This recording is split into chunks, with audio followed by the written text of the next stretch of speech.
Hey guys welcome back to my channel. आज নিয়ে এসেছি মাছের মাথা দিয়ে বাঁধাকপি রেসিপি। তো তার জন্য দেখো মাছের মাথাটাকে ভালো করে ভেজে নিচ্ছি, আর এদিকে দেখো আমি বাঁধাকপিগুলো কুচিয়ে ভালো করে ধুয়ে জল ঝরাতে রেখে দিয়েছি। এবার আমি তেলের মধ্যে দিয়ে দেবো একটা শুকনো লঙ্কা, একটা তেজপাতা আর দারচিনি, এলাচ, লবঙ্গ। এটা আমি ফোড়ন হিসেবে দিলাম। এটাকে এদিক ওদিক নাড়াচাড়া দিয়ে ভেজে নেব। আর দেবো টমেটো কুচি। এখানে আমি একটা টমেটো কুচি দিয়েছি। তারপরে দিয়ে দেবো আদা আর জিরের পেস্ট। এবার মশলাটা এদিক ওদিক করে কষিয়ে নিচ্ছি। তার মধ্যে দিয়ে দিলাম সামান্য পরিমাণে একটু চিনি। তো তোমরা যারা চিনি দিতে চাও না তো তারা স্কিপ করতে পারো। তো চলো, এবার মশলাটা দেখতে পাচ্ছ ভালোভাবে কষানো হয়ে গেছে। এর মধ্যে আমি দিয়ে দিলাম সেই মাথাটা। তো মাথাটাকে দিয়ে এবার আমি মাথাটা এরকমভাবে দেখতে পাচ্ছ খুন্তির সাহায্যে ভেঙে নেব।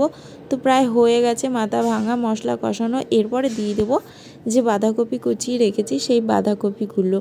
তো এক এক আমি সব বাঁধাকপিগুলো দিয়ে দেব। এবার দিয়ে দেব হলুদের গুঁড়ো আর দেব লবণ। লবণটা তোমরা তোমাদের স্বাদ অনুযায়ী দেবে। তারপরে দিয়ে দেব এর মধ্যে লঙ্কা। তো লঙ্কাটাও তোমরা যেমন পরিমাণে ঝাল খাও সেমন পরিমাণে দেবে। তো তারপরে দেখো এই যে আমি খুন্তি দিয়ে সব ভালো করে বাঁধাকপির সাথে মশলাটা মিশিয়ে নেব। তো তারপরে আমি কিছুক্ষণের জন্য ঢাকা দিয়ে রেখে দেব। তো চলো এবার ঢাকনাটা খুলে দেখি। তো এই যে দেখতে পাচ্ছ অনেকটাই হয়ে এসেছে।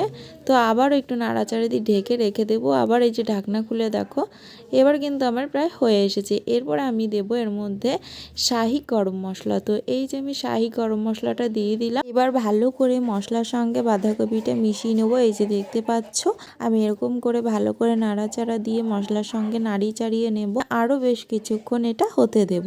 তো চলো, এই যে দেখতে পাচ্ছ আমার কিন্তু হয়েই গেছে। তোমরা একবার বাড়িতে বানিয়ে খেয়ে দেখো, আশা করি তোমাদেরও ভালো লাগবে। তো বন্ধুরা, বাঁধাকপির রেসিপিটা তোমাদের কার কেমন লেগেছে অবশ্যই কমেন্ট সেকশনে জানিয়ে, আর ভিডিওটা যদি ভালো লাগে একটা লাইক করে আমার পেজটি ফলো করে আমার পাশে থেকো। সো দেখা হবে নতুন ভিডিওতে, ততক্ষণে সবাই ভালো থেকো। আজকের মতো বাই বাই।